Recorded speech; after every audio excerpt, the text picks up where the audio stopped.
Olá, sejam bem-vindos à disciplina de Introdução à Psicopedagogia. Eu sou o professor Mário Nogueira e estarei com vocês durante algumas aulas nesta disciplina. Possivelmente algum de vocês já saibam o que é alguma coisa da psicopedagogia, mas o conceito mesmo de como que ela se formou e por que ela existe, acredito que a grande maioria de vocês ainda não saiba. Para poder melhorar esse processo, vamos tentar, através das nossas aulas, buscar um conhecimento maior sobre isso. Para entendermos um pouco mais esse processo, vamos voltar na história. Vamos pegar a história da educação e verificar que a educação escolar, como nós a entendemos hoje, não era uma coisa normal na Idade Antiga. Isso é uma coisa da modernidade. Vamos ver um pouco como é que isso funciona. Para entendermos o passado e o presente da psicopedagogia, precisamos antes trilhar os caminhos da educação. Na antiguidade, como nós sabemos, a educação era feita dentro da própria comunidade. Os indivíduos aprendiam com os mais velhos, com os seus amigos, enfim, dentro do próprio grupo social onde ele vivia. A aprendizagem para o trabalho era feito a partir do momento que a criança tinha já capacidade de exercer um ofício dentro dos próprios grupos sociais ao qual ele pertencia. Ele começava a aprender junto com todas as pessoas mais velhas que executavam a mesma atividade. Na Idade Média, a produção era coletiva e as sociedades organizadas de acordo com as atividades exercidas. Isso nos quer dizer o quê? Que todo o grupo social usava a mesma atividade econômica. A produção era a mesma. Exemplo, se eram sapateiros, todo o grupo era de sapateiros. Se eram agricultores, todo o grupo era de agricultores. E a aprendizagem se dava exatamente dentro desse grupo. A profissão do futuro seria a profissão dos seus antepassados. Já na Idade Moderna, a grande ciência do conhecimento se fragmenta em diversas outras. O ser humano já não era capaz de manter todo o conhecimento adquirido pela humanidade. Ele já não tinha condições de, sozinho, aprender e armazenar todo esse conhecimento. A partir desse momento, já na modernidade, começam a surgir novas ciências, novos nomes, que vão procurando se aprofundar em certos conhecimentos. Mas o próprio termo modernidade nos traz uma série de ideias diferentes. Modernidade, para nós, muitas vezes, é confundido com progresso. Mas não é só isso. A modernidade traz uma série de outras consequências juntos com ela. Norberto Bobbio, por exemplo, já nos diz que a modernidade é o conjunto de mudanças operadas nas esferas política, econômica e social que tem caracterizado os dois últimos séculos. Praticamente, a data do início do processo de modernização poderia ser colocada na Revolução Francesa de 1789 e na quase contemporânea Revolução Industrial Inglesa, que provocaram uma série de mudanças de grande alcance, nomeadamente na esfera política e econômica, mudanças que estão intimamente interrelacionadas. Naturalmente, o fermento dessas duas grandes transformações há de ser buscado nas condições e nos processos que vinham se desenvolvendo havia algumas décadas e que culminaram nas duas revoluções. Norberto Bobbio. Este mesmo autor nos diz que esse fenômeno é complexo, abrangente e abrange todas as camadas sociais.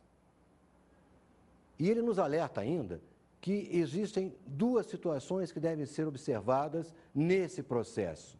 Uma delas é a tentativa incessante do homem para controlar a natureza e submetê-las à sua própria vontade. O homem, a partir do momento que entra na modernidade, ele começa a mexer em todo o processo, tentando modificar e trazer a natureza para atender às suas próprias necessidades. O segundo aspecto da modernização é a busca permanente de ampliar o campo das alternativas sociais e políticas para o maior número de pessoas. Esse é um outro ponto importante também na modernidade. Ele começa a trabalhar com a sociedade como um todo, não mais naqueles grupos sociais da antiguidade, nem da Idade Média, mas sim um grupo muito maior, que abrange toda a humanidade. O projeto da modernidade formulado no século XVIII pelos filósofos do Iluminismo consistiu em esforços que visavam a desenvolver tanto a ciência objetiva, a moralidade universal e a lei, quanto a arte autônoma conforme sua lógica interna. Este projeto pretendia ao mesmo tempo liberar o potencial cognitivo de cada um desses domínios no intuito de livrá-los de suas formas esotéricas. Os filósofos iluministas almejavam valer-se deste acúmulo de cultura especializada para enriquecer a vida cotidiana, ou seja, para organizar racionalmente o cotidiano da vida social. Após esse texto de Habermas, cabe lembrar que até o século XVII, toda a produção estava na mão da burguesia. E isso começou a se alterar particularmente depois de dois eventos, a Revolução Francesa e a Revolução Industrial. Esses dois movimentos levaram a uma revolução antiburguesa, ou seja, foram movimentos que buscaram derrubar a burguesia para tirar o poder da burguesia. Todo o povo passou a ter um poder. Assim, podemos perceber que o modernismo causou uma mudança completa nas estruturas da sociedade. Essas alterações surgiram na religião, nos costumes, nos modos de ser, enfim, em toda a atividade humana. Esse período teve como uma das suas principais características o aparecimento de grandes descobertas científicas, a industrialização e a aceleração do ritmo de vida. Todos esses fatos foram causados principalmente pelas novas formas de poder e pela explosão demográfica que modificaram a visão do homem em relação ao universo e, consequentemente, seu lugar nele. A sociedade experimentou uma tomada de consciência de si própria e passou a buscar a regeneração em todos os contextos sociais. Nesta época, a humanidade passou a ter uma sensação de insegurança. Todos os conceitos antigos começaram a perder o seu valor. Todo aquele conhecimento arraigado, aqueles valores arraigados ao longo de décadas em cada grupo social, perdeu o seu valor. A humanidade não sabia mais para que lado ia. E isso gerou uma total insegurança, mudando todos os parâmetros, particularmente os parâmetros educacionais. Chegamos assim ao início da era industrial, que trouxe consigo uma preocupação com a produtividade e tudo que pudesse atrapalhar esse processo.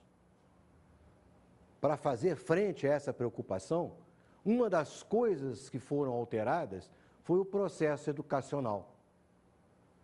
Pela primeira vez na história, as crianças eram tiradas de junto dos seus pais e colocadas num ambiente onde um indivíduo passava toda a informação, todo o conhecimento, de uma maneira sistematizada e dentro de uma sequência lógica de conteúdos. Este novo método de ensino trouxe consigo um novo conceito. A partir do momento em que todos estavam juntos, aprendendo as mesmas coisas, com a mesma velocidade, começou-se a perceber que nem todos tinham uma facilidade de aprendizagem. Alguns tinham dificuldade de aprendizagem. Surge daí a necessidade de se pesquisar e estudar por que isso acontecia. Como que pessoas colocadas juntas não aprendiam as mesmas coisas no mesmo tempo. Esses estudos tiveram necessidade de congregar diversas ciências, como a psicologia, a pedagogia, a neurologia, enfim, todos os que tivessem alguma coisa a ver com o ser humano. A partir daí, começamos a perceber como caracterizar a psicopedagogia. Falar dessa ciência, que fica na confluência entre a psicologia e a pedagogia, acaba se tornando uma coisa muito complicada. Porque por ser uma ciência muito nova, ela não tem ainda os seus paradigmas formados totalmente. Ela busca conceitos de diversas outras ciências para embasar o seu processo teórico. Por isso é comum observarmos psicopedagogos trabalhando dentro de algumas instituições e trabalhando de uma maneira clínica, sem saber exatamente ainda essa preparação como deve ser feita, o momento preventivo e o momento terapêutico. Ao buscar sistematizar essa metodologia de atuação psicopedagógica, nos vem a grande pergunta: como agir com problemas ou distúrbios de aprendizagem face à complexidade do ser humano? Essa é uma pergunta de difícil resposta, porque o ser humano é um ser complexo. Nós não podemos estudar separadamente o cognitivo, o afetivo, o físico. Todas essas coisas se interpenetram no processo educacional. Todos eles acabam causando vantagens ou distúrbios da aprendizagem. A afirmação de que a psicopedagogia nasce da fronteira entre a psicologia e a pedagogia merece uma visão um pouco mais aprofundada. Kegel, por exemplo, nos diz que a dificuldade de aprendizagem surge de uma maneira individualizada, às vezes por subnutrição, problemas sociais, problemas econômicos, problemas físicos e orgânicos, enfim, problemas que são individualizados e não são da área nem da psicologia, nem da pedagogia. Envolve outros contextos sociais. No Brasil, particularmente, durante a década de 70, foi amplamente difundido o rótulo de disfunção cerebral mínima para as crianças que apresentavam, como sintoma proeminente, distúrbios na escolaridade. Bossa, 1994. Essas palavras nos mostram que o processo comunitário, familiar, já está sendo estudado e visto de uma outra forma dentro da psicopedagogia. Está passando a ser um objeto mais de estudo, mais particular de estudo. Pensem um pouco sobre isso. Vejam como há uma necessidade de nós ampliarmos esses estudos para entender os processos de dificuldade de aprendizagem. Enquanto vocês pensam, vamos a um pequeno intervalo para vocês descansarem.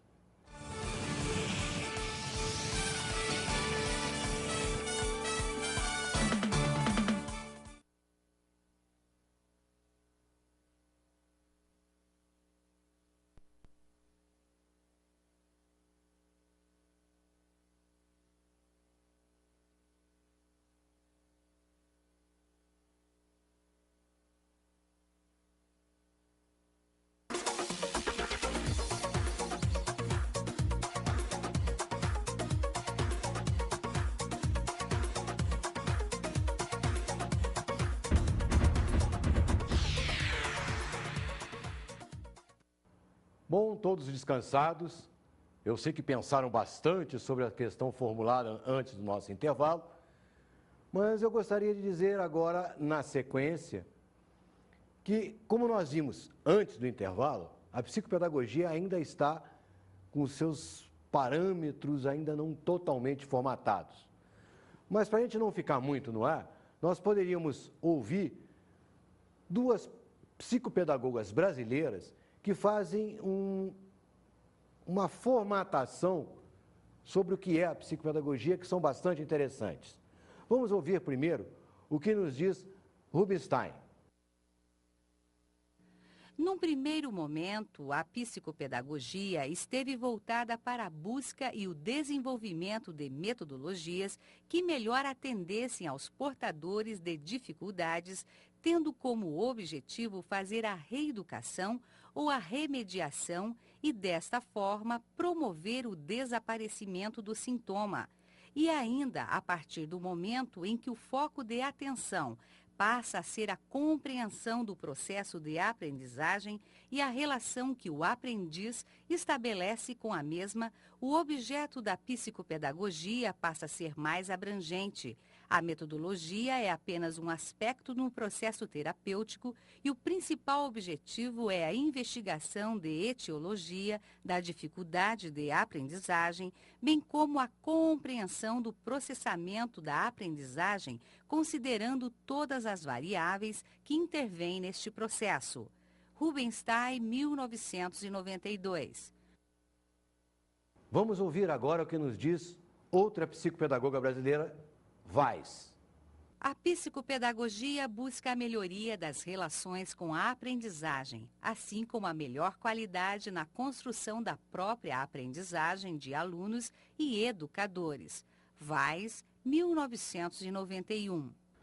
Como vimos, essas duas psicopedagogas nos trazem conceitos semelhantes, de que o objeto de estudo, apesar de não estar totalmente formatado, é a dificuldade de aprendizagem e o processo de aprendizagem do ser humano. Mas isso não nos traz, com certeza, nenhum caminho único. O ser humano, como nós já falamos antes do intervalo, é muito complexo e esse processo não é único e não é igual para todos. Vamos ver agora um pouco como é que a psicopedagogia se instalou no Brasil. Para entendermos como é que funciona a metodologia no Brasil, nós temos que voltar um pouquinho no tempo para entender duas correntes básicas do conceito psicopedagógico. O primeiro começou na Europa, onde a psicopedagogia, ou o centro psicopedagógico, como era conhecido na época, começou a se preocupar com o processo da aprendizagem efetivamente e os processos pedagógicos que influenciavam essa aprendizagem. Na mesma época, nos Estados Unidos, uma outra corrente também estudava os processos de dificuldade de aprendizagem, mas a visão deles é uma visão mais clínica.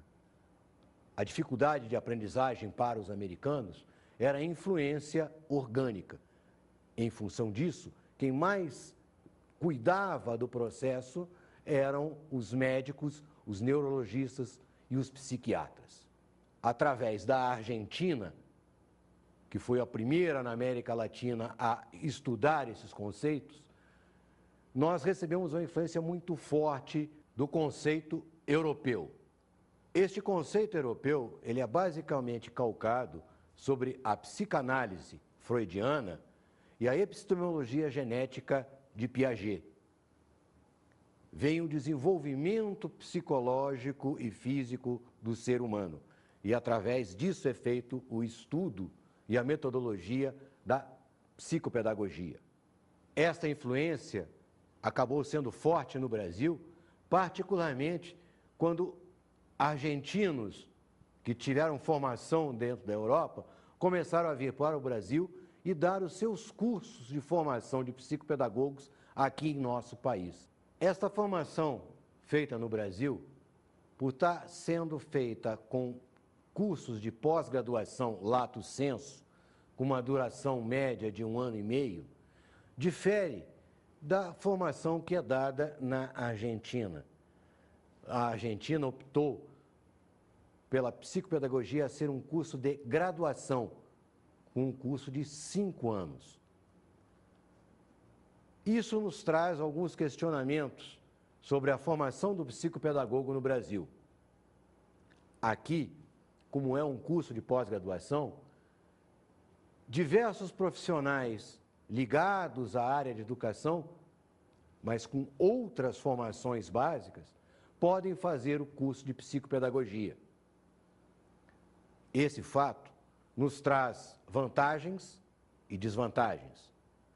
Se, por um lado, nós temos uma multiplicidade de profissionais que trabalham na área educacional e que podem contribuir com as suas visões particulares para melhorar o processo de aprendizagem, por outro lado, a multiplicidade de profissionais que trazem para a psicopedagogia os seus conhecimentos acabam dificultando a construção de uma identidade própria da psicopedagogia.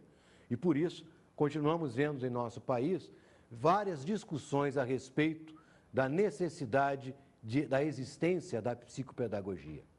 Visando minimizar esse problema, é que, atualmente, a psicopedagogia no Brasil tem buscado cada vez mais aumentar a interatividade entre os diversos profissionais envolvidos na prática educacional.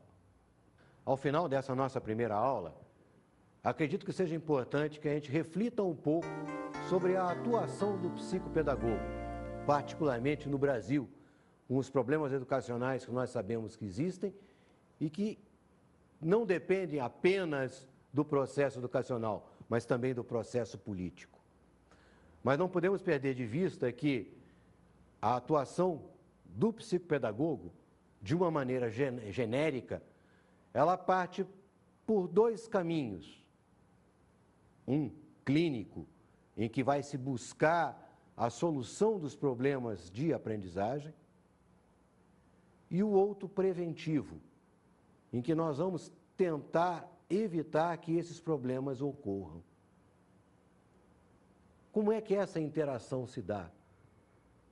Como é que esses processos devem ocorrer? Qual a melhor metodologia que o psicopedagogo tem para poder utilizar, tanto em uma ou na outra vertente? Essa é uma reflexão que todos nós, psicopedagogos, temos feito ao longo desses últimos anos. Na verdade, existe ainda um longo caminho a ser trilhado. Muitas pesquisas têm que ser feitas para que a gente consiga realmente estabelecer paradigmas e parâmetros teóricos que embasem todo o trabalho psicopedagógico. Não é uma coisa fácil. Ela vai ser construída no nosso dia a dia, no nosso trabalho psicopedagógico, na nossa busca incessante de dirimir esses problemas de aprendizagem e fazer com que o indivíduo realmente possa ser no mundo. Ele possa estar feliz no seu processo de aprendizagem. Ele possa realmente incorporar todos aqueles conhecimentos necessários para que ele possa exercer efetivamente a sua cidadania, que é a função precípua de toda a educação. Eu acho que por aí é que nós temos que começar a refletir, em vez de estar discutindo qual a melhor ou a pior técnica efetiva. Tudo isso é um conjunto só, e que o foco é o ser. Ele é que é o importante no processo de aprendizagem.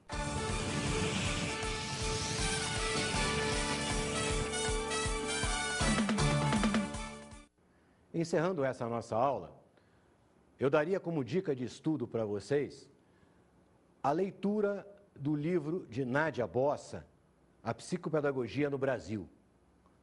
Nesse livro, ela aprofunda esses temas que nós viemos falando durante a nossa aula e traça um perfil bem interessante sobre as influências europeias e argentinas que a psicopedagogia em nosso país está tendo.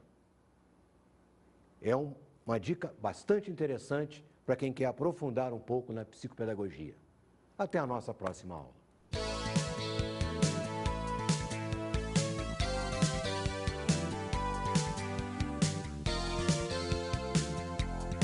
Na aula de hoje, o professor Mário apresentou o passado e o presente da psicopedagogia. Vimos então que a psicopedagogia nasce de um hiato entre a psicologia e a pedagogia quando estuda os processos de aprendizagem, particularmente quando tem dificuldade de aprendizagem. Falou sobre os caminhos da educação e a caracterização da psicopedagogia. Vimos também nessa aula que a psicopedagogia começa no próprio processo educacional. Ela começa a ter os seus primórdios dentro desse processo. E nós vamos buscar como é que ela vai atuar, como é que ela vai agir nos processos de dificuldade de aprendizagem. E observou as influências teóricas na prática psicopedagógica no Brasil. Vimos também que a psicopedagogia no Brasil sofre a influência muito forte da corrente europeia que vem para o Brasil através da Argentina. Até a próxima aula!